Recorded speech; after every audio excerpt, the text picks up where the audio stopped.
Bonjour à tous, vous êtes bien sur la chaîne de Torlac, je précise cela parce que au vu du sujet de la vidéo, en tout cas j'espère que vous allez bien et aujourd'hui on va parler d'un sujet important qui sont les arnaques en ligne et plus précisément dans cette vidéo de l'arnaque au sentiment. Dans un premier temps on va parler de l'arnaque en ligne et plus précisément de l'arnaque au sentiment et également des personnes victimes de ces escroqueries. Et dans un second temps on va vous raconter comment on a fait marcher un arnaqueur pendant plus de 10 jours. On reviendra donc en seconde partie de vidéo et ensuite vous présenterai quelques types d'arnaques précis.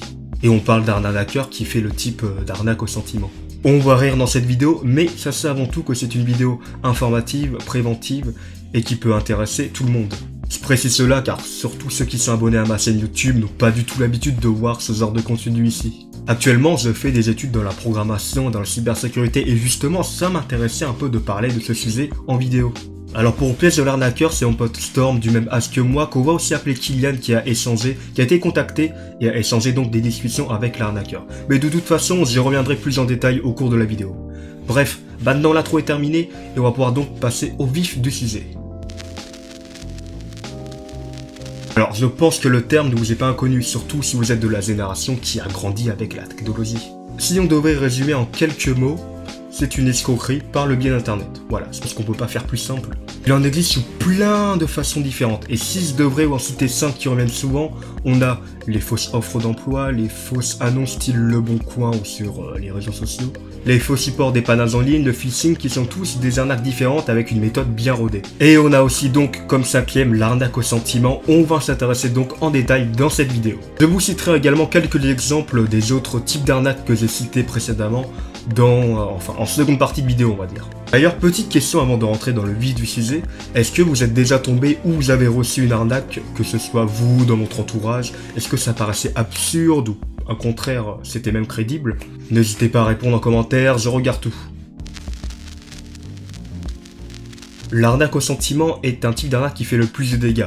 En fait, elle met un certain temps avant de se mettre en place, mais malheureusement, beaucoup tombent encore dans le piège. En quoi ça consiste et comment sortir les victimes? Bah, c'est assez simple à expliquer. On parle d'arnaque en ligne, de sentiments, donc ils vont donc sur les applis de rencontre.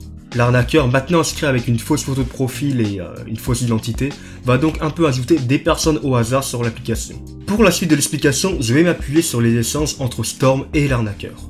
Dans un premier temps, l'arnaqueur va essayer en fait de paraître crédible, je veux dire, il ne va jamais essayer de demander de l'argent à la victime potentielle. En fait, la personne va vraiment essayer de se faire passer pour quelqu'un de banal, en engageant une conversation qui l'est tout autant. Une simple rencontre et discussion entre deux personnes qui parlent du cinéma, du grand amour, de leur style d'homme et femme, enfin, vous m'avez compris. Et ici, ce moment a duré jusqu'à 3 jours avec Storm. On peut dire qu'elle est quand même investie, mais dites-vous que certains hackers mettent ce moment jusqu'à 1 mois pour un maximum de crédibilité. Ouais, c'est bien ça. D'ailleurs, j'échange avec Storm pendant que je fais cette vidéo, et j'ai appris pendant que je la faisais que, en fait, Storm n'avait pas du tout grillé au départ que c'était un arnaqueur. Pendant donc ces 3 premières journées. J'avais pensé le contraire parce que parfois le profil paraît faux, que l'histoire racontée n'est pas cohérente, que les messages écrits n'étaient pas très français. Oui, parce que parfois l'arnaqueur ne peut ne pas être français et utiliser un traducteur par exemple. Enfin bref, vous voyez une raison de ce genre. Ensuite, Storm l'a cramé, m'avait montré les messages depuis Discord, au départ pour rire un peu, puis on l'a fait marcher pendant plus de 10 jours. Mais comme je l'ai dit, on reviendra plus en détail en seconde partie de vidéo. Là maintenant, je vais parler pour le cas de trop nombreuses victimes qui tombent malheureusement dans le piège. L'arnaqueur échange avec la victime en parlant vraiment de tout et de rien, jusqu'à en fait surtout obtenir sa confiance. Et j'espère que vous n'entendez pas trop la circulation à côté de moi, mais vous m'avez compris. Et maintenant, lorsque l'arnaqueur pense avoir gagné suffisamment la confiance de la potentielle victime, il va passer à la deuxième étape. Un beau jour, l'arnaqueur va sortir un prétexte ou une excuse mais complètement bidon. Alors comme exemple, j'avais déjà vu ce genre de message dans plusieurs témoignages, je vous le dis. Oui, en ce moment, je suis en voyage d'affaires à l'étranger, j'aimerais te voir au plus vite, mais j'ai plus beaucoup d'argent avec moi. Est-ce que tu pourrais m'envoyer un coupon PCS ou Transcash pour que je puisse prendre un billet d'avion? Une fois rentré, je pourrai accéder à mon compte pour t'embourser et ensuite on se verra. D'ailleurs, dans les messages avec Storm, ce n'était pas un, mais 2 prétextes qu'il nous a sortis pour récupérer de l'argent. Et niveau crédibilité, on était bas. Et peut-être que vous demandez, bah non, mais qu'est-ce que sont les recharges PCS et Transcash? On va prendre l'exemple de PCS. L'arnaqueur demande à la victime d'aller faire au bureau de tabac par exemple, un ou plusieurs coupons PCS, sachant qu'un seul coupon PCS peut aller de 20 à 250 €. La victime paye et ressort avec le ou les tickets, où notamment il est marqué sur le ticket la valeur, la date et un code à 10 chiffres pour PCS. Et en entrant ce code à 10 chiffres, l'arnaqueur va pouvoir recharger une carte PCS qu'il s'est procurée. Alors, je ne vais pas rentrer dans les détails, mais sachez que l'entreprise PCS est au courant de ces arnaques. Même s'ils emploient beaucoup de moyens, malheureusement, c'est pas suffisant. Parfois, l'arnaqueur peut aller encore plus loin jusqu'à demander carrément les informations bancaires de sa victime. Et là, vous dites que peut-être ça peut vous paraître gros. Ça peut se comprendre tout à fait. Mais laissez-moi vous expliquer en détail. En général, les arnaques en ligne visent principalement les catégories de personnes qui ne sont pas tout à fait à l'aise avec la technologie.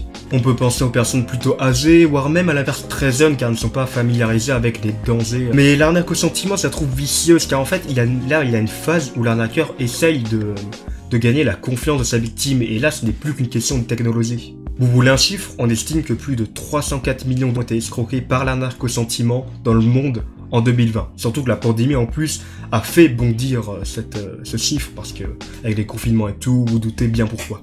En France, je suis tombé sur plusieurs témoignages de victimes, que ce soit d'hommes et surtout de femmes. Ça fait des dégâts financiers où ça peut aller de quelques centaines d'euros à des milliers d'euros, mais aussi du côté humain car en fait l'arnaqueur joue avec les sentiments de la victime et son état mental. Parfois les victimes se rendent compte après qu'elles se sont fait escroquer, mais malheureusement c'est un peu tard dans la plupart des cas. Ce genre de virement c'est un peu équivalent à de l'argent liquide et il est probable que la victime ne récupère jamais son argent. Dans la très grande majorité des cas, l'arnaqueur n'est pas en France et la justice ne peut pas faire grand chose à ce sujet. Mais ça reste une très bonne chose évidemment de déposer une main courante. Il peut avoir la possibilité d'identifier l'arnaqueur en question, mais ça peut également prévenir d'autres personnes. Si déjà j'arrive à faire perdre du temps à un arnaqueur au lieu qu'il arnaque d'autres personnes, faire cette vidéo pour prévenir un maximum de personnes, alors je serais déjà content d'avoir contribué à cette lutte, on peut dire. Maintenant que l'arnaque au sentiment n'a plus de secret pour vous, on va vous raconter comment on a amené un arnaqueur sur une fausse piste pendant plus de 10 jours, même jusqu'à 2 semaines je dirais, avec mon ami Storm. Je m'étais inscrit sur une appli de rencontre qui s'appelle 11, rien de trop important. Puis un beau jour, je vois une certaine Alexandra qui m'ajoute. Comment ça s'est passé au début? Est-ce que tu soupçonnais quelque chose? On commence à discuter très vite, puis on passe sur Instagram dans les 5 minutes qui suivent. Puis elle me demande d'un coup de passer sur Telegram. Pendant 3 jours, on discute de choses normales, comme toute personne qui veut faire connaissance. Puis quand on est passé sur Telegram, en fait, elle m'a parlé que Telegram c'était plus sécurisé. Et pour moi, ça ne voulait pas dire grand chose, mais jusqu'à là, il n'y avait aucun problème. Je me faisais pas d'idée comme quoi c'était une fausse personne. Donc tu dis qu'elle t'a ajouté sur une appli de rencontre et tu as vu qu'elle avait un compte Instagram. Ouais, sur son compte Insta, il y avait plusieurs publications avec des photos d'elle. Puis la dernière, enfin la plus vieille, était de mi-octobre et son compte était en privé. Quel a été l'élément en fait qui t'a fait comprendre que c'était une arnaque? Au bout de 3 jours de session, elle me raconte ses problèmes avec son loyer, comme quoi elle n'arrive pas à finir de payer. Et elle était en déficit du coup, et qu'elle avait besoin que je l'aide à payer. Et au moment où elle me disait ça, qu'elle voulait que je paye par PCS, et c'est là que j'ai compris que c'était une arnaque. D'ailleurs, je rappelle que Storm s'appelle Kylian. Je précise cela, vous allez comprendre pourquoi. C'était un mercredi vers la fin novembre 2021. C'est Storm qui m'envoie des messages sur Discord en mode plusieurs screens de conversation. Il me dit 8 regards où je suis tombé, il essaie de m'arnaquer en faisant des coupons PCS et tout. Vous l'avez compris, Storm a grillé que la femme que l'on voit sur la photo de profil, ce n'est pas elle. Et il a grillé l'arnaque lorsque l'arnaqueur s'est mis à lui demander des coupons PCS, comme je l'avais dit. Il m'envoie donc ce premier screen où voit l'arnaqueur lui demander de l'argent temporairement. En fait, c'était un prétexte, c'est par rapport à son loyer, quelque chose du genre. Elle aimerait se débarrasser de ce problème pour ne plus y penser, et ainsi passer du temps avec Storm quelques jours plus tard. Les captures d'écran sont donc des échanges entre Storm et l'arnaqueur. Vous voyez maintenant des screens de l'échange entre Storm et l'arnaqueur, où il commence à mettre son piège en marche. Déjà, il va sortir son excuse bidon avec le loyer, mais surtout tu sens le message copier-coller. Je veux que tu ailles au supermarché ou station-service et dès que tu arrives là-bas, tu achètes une recharge PCS de 100 € et tu m'envoies la photo ici et j'en finis avec ces histoires de loyer et ça me dit bien sans faute. C'était d'ailleurs le 4e jour où Storm l'avait grillé donc. Storm s'amusait à leur faire croire qu'il avait le code en envoyant la photo de cette vache que je trouve d'ailleurs légendaire. Bon, en prétextant ensuite qu'il s'était trompé de photo et qu'il n'a pas encore tout à fait le code. Au départ, Storm était plus grossier qu'autre chose, en fait il laissait vite tomber la discussion après. Mais il a vu que dès le lendemain, l'arnaqueur revenait à la charge, à la recherche du fameux coupon PCS. Et là, j'avais clairement dit à Storm, plutôt que tu dis d'aller le faire voir, je pense qu'il y a moyen de le faire marcher pendant longtemps. Et là, Storm s'est mis à lui demander que c'était bien cette sœur Alexandra qui lui parlait. La personne que l'on voit sur plusieurs photos sur son compte Instagram. Son compte Instagram donc avec d'ailleurs une photo de profil qui est littéralement une autre personne que sur ses autres photos. Ouais, on s'est quand même rendu compte après. En plus, l'arnaqueur avait vu sa boulette quelques jours plus tard. Il a vite changé de la précipitation. Vraiment, travail de pro. Storm lui avait demandé de faire une photo d'elle avec une pancarte écrite Coucou Kylian. Chose refusée. Étonnant franchement. L'appel vidéo, toujours pas, prétextant que le micro de son téléphone était cassé. Quelle excuse incroyable. Enfin bref, vous m'avez compris, Storm alias Kylian demandait en fait à la personne de prouver son identité. L'arnaqueur dans ses réponses, il commençait à bien être perdu. Et donc, 3 possibilités s'offraient face à lui. Il a bloqué Storm, ce qui est le plus probable d'ailleurs parce que d'habitude quand un arnaqueur voit que ça passe pas, il va pas forcer plus que ça en fait. S'il voit que la personne est réticente, il la bloque et il passe à quelqu'un d'autre. Il s'est rendu compte de ce qu'il faisait était mal et il changea pour devenir quelqu'un d'honnête. 3e possibilité, il a tenté de faire un vocal. Et je pense que vous m'avez peut-être compris, l'arnaqueur pris au dépourvu a essayé de prendre la voix la plus féminine qu'il pouvait et c'est le résultat le moins convaincant que vous entendrez de votre vie. Madame, excusez-moi, mon téléphone il est déchargé et tout.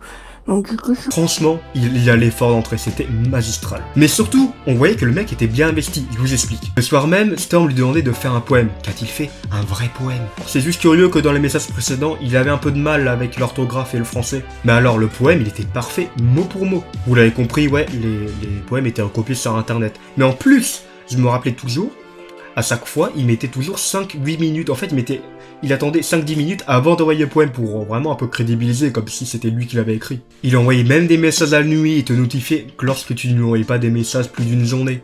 Ok, c'est un arnaqueur, oui, mais on peut dire quand même qu'il est investi dans son travail, jusqu'à faire rougir un fonctionnaire. Je blague évidemment, vous inquiétez pas. Je ne sais pas combien de fois Storm lui a demandé de faire un poème, mais il répondait toujours présent à chaque fois. D'ailleurs, si vous avez besoin d'un poème d'amour, ne vous inquiétez pas, demandez à Storm, il y en a sûrement 20 gigas de côté. D'ailleurs, les messages d'après sont intéressants. Suite à un poème, Storm répondit ceci. Oh, je vois, vu que tu veux partir sur une base de sincérité, etc., on peut oublier les PCS, non? Tu peux acheter une recharge Transcast de 200 € comme tu dis, si tu veux pas un PCS. Il est fort. Très très fort. C'est quoi ça Transcast? C'est une recharge, tu vas au tabac ou au supermarché et tu achètes une recharge Transcast de 200 €, tu comprends? Et là, l'arnaqueur vient citer Transcast, qui permet comme PCS, donc vous l'avez compris, de faire des recharges avec là aussi un code unique. En plus, entre-temps, on peut voir que son loyer a encore monté. Ah là là, c'est pas croyable. Storm tente ensuite un petit coup de pression en disant en fait qu'il travaille dans la cybersécurité, qu'il est en pleine investigation pour trouver des informations sur l'arnaqueur. Mais alors là, l'arnaqueur il s'en battait les couilles, mais puissance 1000. Après je demande à Storm pourquoi t'as envoyé ça? Et là, Storm m'a répondu oui t'inquiète, tu verras demain, ça va partir de plus belle. J'y croyais moyen à ce moment-là. Mais il avait raison, tout à fait raison. Car l'arnaqueur, clairement, il était en mode donne le coup pour PCS, me fais pas perdre de temps. Et là les amis, le jour tant attendu arrive. Dès le lendemain, Storm expliqua de ce qu'il avait dit. C'était en fait pour s'assurer que c'était pas un fake en fait. Mais là pour le gars, ça devait être la fête chez lui. Il allait recevoir ses petits codes tranquillement, tout peinard et tout. Bon par contre même pas 2 heures après il demande, la nuit il t'envoie un message, le lendemain matin aussi. Non mais frérot, tu veux qu'on fasse quoi à cette heure-ci? Après quelques discussions pour se fixer un rendez-vous au cinéma, bien sympa tout ça. Et des poèmes échangés, évidemment. Alexandra envoie une photo pour dire à Storm qu'elle est actuellement en route dans le train pour aller se rencontrer. Et oh bordel, c'est quoi ça? On peut noter qu'il fait des efforts, mais envoyer un gif quand même, non, faut le faire quand même. Ah, et j'ai oublié que Storm allait envoyer les codes par vocal, par message vocal, avec une excuse totalement bidon, je me rappelais, je ne sais plus trop pourquoi, ouais, pour des raisons de sécurité. Excuse totalement bidon, on est bien d'accord, mais de toute façon, que l'arnaqueur qui reçoive ces codes, il est content, dans tous les cas, il est content. Et dernière précision, c'est moi qui fais le vocal.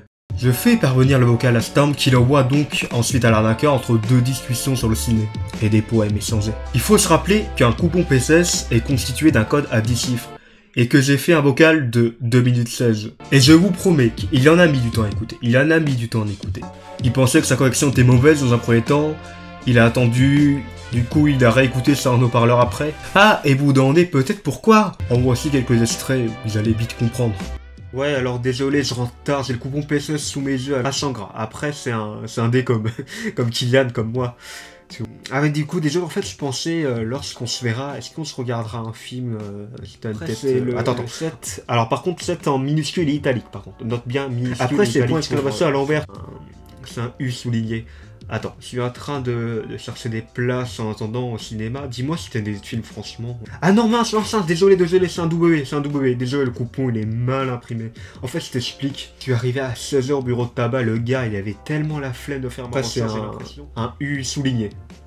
Attends, je suis en train de chercher des places en même temps pour notre ciné. Alors dis-moi si t'as des idées de films. Alors après, attends. Le 8ème, c'est un N, bah, N comme amour, hein, à l'envers. Et après, le dernier, c'est un 9. Attends, je tiens pas le ticket à l'envers depuis tout à l'heure. Alors, vous l'attendez comme ça, mais lui, il avait plutôt cette version. Ouais, alors désolé, je rentre tard, j'ai le gros PC sous mes yeux, alors je te dis les 10 chiffres. 3 heures après, il revient. J'ai rien compris. J'ai compris d'un vocal que tu regrettes vraiment et ça me touche énormément. Qu'est-ce que tu n'as pas compris? Les codes. Et d'ailleurs, du coup, tu m'as pas répondu par rapport au film. Tu peux pas faire un vocal en disant seulement les codes? Non mais quel film? Les Misérables. Mais j'attends le vocal s'il te plaît. Mais Les Misérables c'était sorti fin 2019. Le vocal tu devras attendre demain. Je peux pas trop parler, j'ai ma famille qui dort. Mais écris s'il te plaît. Ouais, j'essaierai de faire une photo, je te promets rien. On est reparti pour un tour, et pour ne rien changer, l'arnaqueur spammait toute la journée. Je me rappelle, cette période-là, notre classe elle était qu'à contact avec le Covid et tout, donc c'était un bordel, on revenait à chaque fois chez nous, on repartait, on revenait, à chaque fois c'était le bazar quoi. Vers les premières discussions, on était plutôt confinés chez nous, tandis que vers la fin des discussions, on était plutôt de retour. C'est pour ça au début, on avait peut-être parfois un peu le temps de s'occuper de ça. Mais là pendant ce temps, tu sentais que l'arnaqueur il commençait un peu à perdre patience, revenant constamment au sujet du coupon PCS dont il voulait une photo ou bien un scan. Alors Storm essayait tant bien que mal d'essayer de dévier la discussion. Et là, quand Storm lui a demandé de parler un peu d'elle, là, je lui ai montré à quel point il en avait marre. Niveau crédibilité, c'était devenu le néant, quoi, absolu. Bah moi, je suis une femme tout d'abord, sérieuse, sincère et véridique aussi. Et ensuite, je suis une femme attentionnée, gentille, généreuse, sympa, cool, ouverte à douce émission et surtout très respectueuse, sincère, fidèle, gentille, sérieuse, honnête, calme, douce, intelligente, amoureuse, surprenante, tendre, sensuelle. Et j'ai aussi des défauts, comme tout. Je suis comme tout le monde, et c'est à découvrir au fil du temps. Moi, je suis franco-italienne. Il nous a fait un dictionnaire de synonymes, je crois vraiment il tentait le tout pour le tout là. Du coup, j'ai préparé un magnifique mais faux coupon PCS photoshopé à la perfection jusqu'au niveau des dates, en faisant genre que ça s'était mal imprimé. Et là, j'avais pré-shot direct le coup, parce que je sais qu'un coupon PCS c'est 10 chiffres.